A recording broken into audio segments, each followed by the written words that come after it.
Avez-vous déjà pris un moment pour prendre du recul et réfléchir à la façon dont votre vie amoureuse pourrait être transformée en la regardant à travers le prisme d'un philosophe antique? Aujourd'hui, nous explorerons une perspective qui, bien qu'elle ait vu le jour il y a des milliers d'années, continue de résonner puissamment aujourd'hui, la perspective stoïcienne.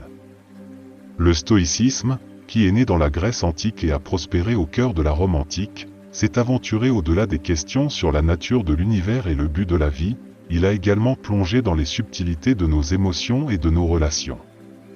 La philosophie stoïcienne est profondément enracinée dans la croyance que la vie doit être vécue en harmonie avec l'ordre naturel de l'univers. Cette perspective philosophique s'étend à tous les aspects de l'existence humaine, y compris nos émotions, et en particulier à l'amour et au désir sexuel. Les stoïciens ont transmis la sagesse que ces émotions doivent être comprises et gérées avec sagesse, servant d'opportunité pour exercer la vertu, l'autodiscipline, et, peut-être plus important encore, pour reconnaître notre humanité partagée avec les autres. Pour les stoïciens, l'amour et la sexualité n'étaient pas des passions éphémères à poursuivre de manière inconsidérée, mais plutôt des aspects profonds de l'expérience humaine. Ils nous exhortaient à aborder l'amour avec attention, à ne pas être guidés par des passions incontrôlées. Selon la vision stoïcienne, la sexualité n'était pas simplement un acte physique ou une attraction momentanée. Elle était considérée comme une expression de l'ordre naturel, avec sa propre finalité et son sens profondément enraciné dans l'ordre universel. La signification de comprendre cette perspective réside dans le fait qu'elle dévoile des façons plus profondes et plus significatives de se rapporter à nous-mêmes et aux autres. Les stoïciens nous offrent une perspective unique à travers laquelle nous pouvons envisager l'amour et la sexualité dans un contexte plus large, plaçant l'autodiscipline, le respect et la compréhension mutuelle au premier plan. Si vous vous êtes déjà senti perplexe ou déconcerté en matière d'amour et de relations, ou si vous recherchez simplement une perspective nouvelle et profonde, envisagez d'entreprendre un voyage transformateur à travers le monde de l'amour et de la sexualité tel que vu à travers les yeux des stoïciens. Bien qu'il puisse être tentant de rejeter la sagesse des philosophes anciens comme dépassée ou sans pertinence, vous découvrirez bientôt que leurs enseignements, forgés il y a des millénaires, résonnent aussi puissamment aujourd'hui qu'ils l'ont fait par le passé. Alors que nous plongeons dans le profond royaume du stoïcisme, on ne peut ignorer la profonde révérence que cette tradition philosophique éprouve pour le monde naturel. Cette référence n'est pas qu'un simple concept abstrait. Elle sert de fondement essentiel à la perspective stoïcienne sur les émotions humaines, les désirs, et, en effet, notre nature sexuelle.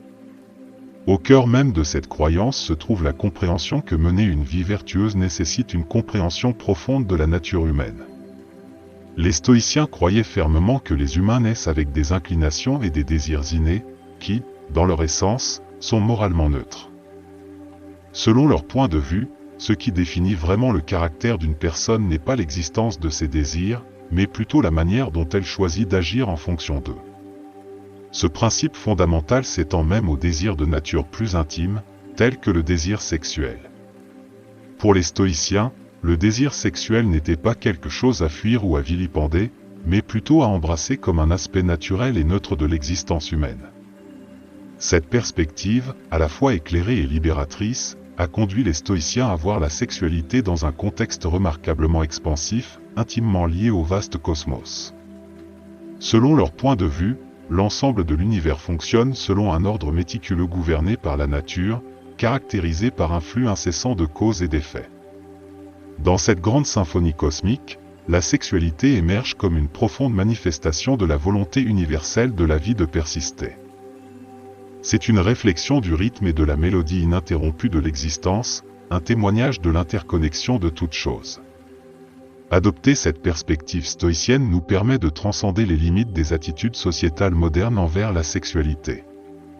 Plutôt que de la réduire à une simple physicalité ou à une attraction éphémère, les stoïciens nous défient de percevoir la sexualité comme une partie intégrante de la grande toile de la vie. C'est un rappel que nos désirs et actions, même dans la sphère profondément personnelle de la sexualité, doivent être compris et embrassés dans le contexte plus large de la nature.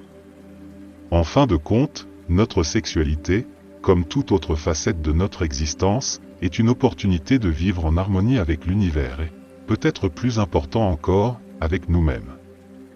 Comprenez-vous, la sexualité dans ce contexte l'élève à un niveau transcendantal. Il ne s'agit plus uniquement de plaisir ou de procréation, elle devient plutôt un moyen de se connecter à quelque chose de plus grand que soi-même, elle s'harmonise avec le rythme et la mélodie du cosmos. Voir la sexualité à travers cette lentille stoïcienne est une invitation à reconnaître que nos désirs et actions, même dans le domaine de la sexualité, doivent être compris et abordés dans le contexte plus large de la nature. En fin de compte, notre sexualité, comme toute autre facette de notre existence, représente une opportunité de vivre en harmonie avec l'univers et avec notre véritable être. Avez-vous déjà exploré le concept intrigant de l'amour stoïcien? À première vue, cela peut sembler une contradiction, étant donné que le stoïcisme est renommé pour son insistance sur l'autodiscipline et le détachement, tandis que l'amour est sans doute l'une des émotions les plus intenses et passionnées que les humains puissent ressentir. Cependant, dans cette apparente paradoxale réside la beauté profonde de la pensée stoïcienne sur l'amour. Les stoïciens, loin de renoncer à l'amour, lancent une invitation à explorer l'amour sur un plan plus profond et plus significatif. Comme l'a exprimé avec justesse Sénèque, l'un des stoïciens les plus renommés, nous n'évitons pas les émotions, mais nous choisissons quelles émotions suivre. Cette notion nous encourage à ne pas rejeter catégoriquement nos émotions, mais plutôt à les guider avec intention. Le principe fondamental ici est de s'abstenir d'être emporté par des passions débridées. L'amour, lorsqu'il est vécu de manière impulsive et sans introspection, peut conduire à des décisions précipitées, à un comportement obsessionnel, voire au désespoir. Cependant, lorsqu'il est abordé avec la sagesse stoïcienne, l'amour peut être profond et intense sans nous priver de notre paix intérieure.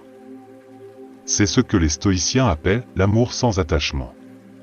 Cela signifie aimer sans attendre quelque chose en retour, sans chercher à posséder ou contrôler l'autre personne, mais plutôt en chérissant leur présence et en valorisant le moment partagé.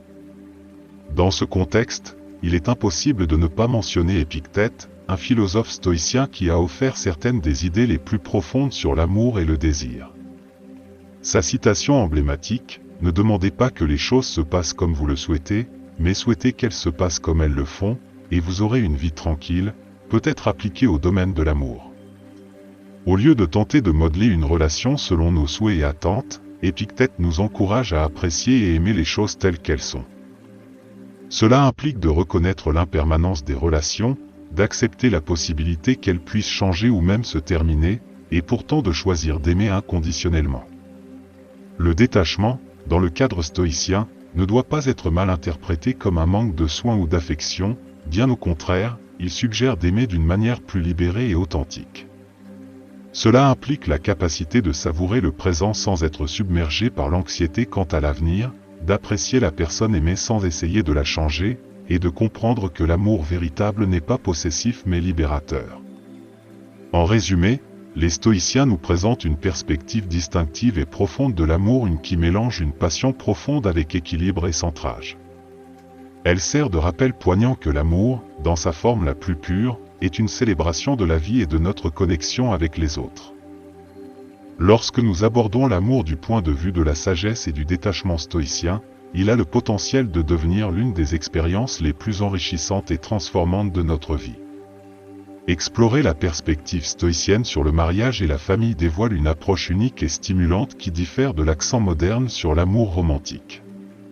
Les stoïciens, renommés pour leur sagesse, percevaient ces institutions comme bien plus que des expressions d'affection personnelle. Ils étaient, en essence, des engagements envers la société et des mécanismes pour la continuation de l'humanité. L'empereur philosophe Marc Aurèle a offert une réflexion vivante sur ce point de vue lorsqu'il a articulé « L'acte du mariage est un acte naturel dirigé vers la continuation de l'espèce ». Dans la vision stoïcienne, le mariage n'était pas simplement une convention sociale mais plutôt une facette intégrale de l'harmonie cosmique et de l'ordre naturel de l'existence. From this perspective, the responsibility and duty within a marital partnership were not seen as restrictive obligations, but intriguingly, as opportunities for personal growth and contribution to the common good. Within Stoic marriage, fidelity, mutual respect, support, and unwavering commitment were considered fundamental virtues.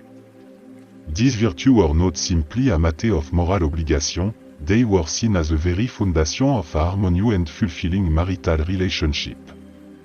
The Stoic advocated for a deep mutual understanding and a shared commitment to collaborate for a greater good, not only for the couple itself but also for a larger community. In this Stoic vision of marriage, personal fulfillment was closely linked to contributing to the well-being of society. C'était un point de vue qui allait au-delà du bonheur personnel, soulignant l'importance du tout plus grand. Cette perspective encourageait les individus à reconnaître que leur engagement dans un partenariat matrimonial s'étendait au-delà des sphères émotionnelles et physiques, il atteignait le contexte sociétal et cosmique plus large. De cette manière, les mariages stoïciens étaient guidés par un profond sens du devoir et un profond respect pour la toile complexe de la vie. De plus, la perception stoïcienne du mariage en tant qu'engagement envers la perpétuation de l'humanité et une contribution à l'ordre cosmique remet en question les notions contemporaines du mariage principalement centrées sur le bonheur personnel. Cela nous rappelle que nos actions et engagements ont des répercussions qui s'étendent bien au-delà de nos vies individuelles et de nos cercles immédiats. La perspective stoïcienne sur la famille était tout aussi profonde. Il reconnaissait que l'éducation des enfants ne consistait pas seulement à leur fournir des connaissances, mais surtout à leur inculquer des valeurs vertueuses et de la sagesse. Les célèbres paroles de Sénèque, « Les enfants apprennent plus de ce que vous êtes que de ce que vous enseignez », résument cette croyance.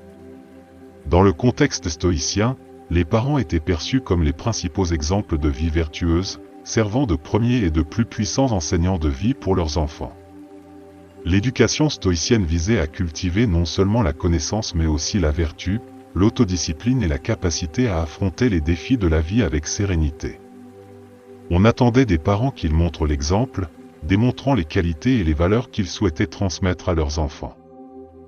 Cette perspective s'étendait au-delà des devoirs immédiats de parentalité, mettant l'accent sur l'impact à long terme d'une éducation vertueuse sur la vie des enfants et, par extension, sur la société dans son ensemble.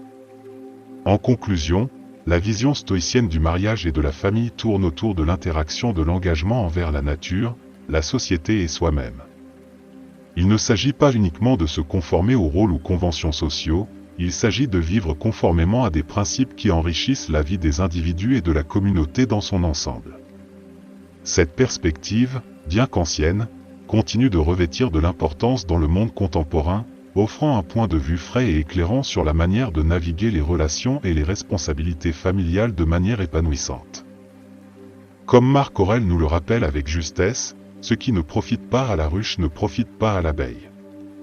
Cette simple réflexion nous encourage à considérer l'amour et les relations non seulement d'un point de vue individuel, mais aussi d'un point de vue collectif, soulignant que ce qui est bon pour l'un devrait aussi être bon pour l'autre, et vice-versa. De plus, le conseil de Sénèque selon lequel, partout où il y a un être humain, il y a une opportunité de gentillesse, nous rappelle de traiter nos partenaires avec gentillesse, compréhension et respect en tout temps. Reconnaître leur humanité et la valeur qu'ils apportent à nos vies est crucial pour favoriser des relations harmonieuses. Appliquer ces enseignements stoïciens à nos relations contemporaines peut être bénéfique. Voici quelques idées inspirées par la pensée stoïcienne.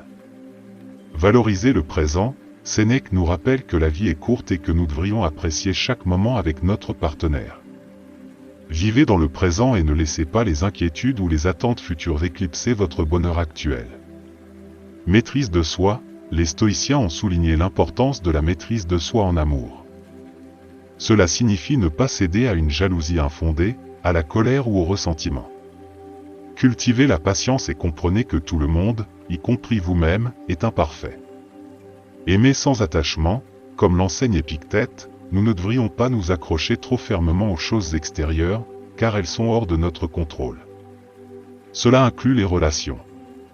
Aimez passionnément, mais soyez toujours prêt à accepter n'importe quel résultat avec sérénité.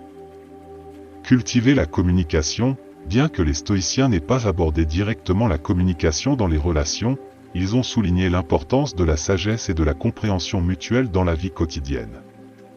Dans les relations, une communication ouverte et honnête est essentielle pour vraiment comprendre et être compris.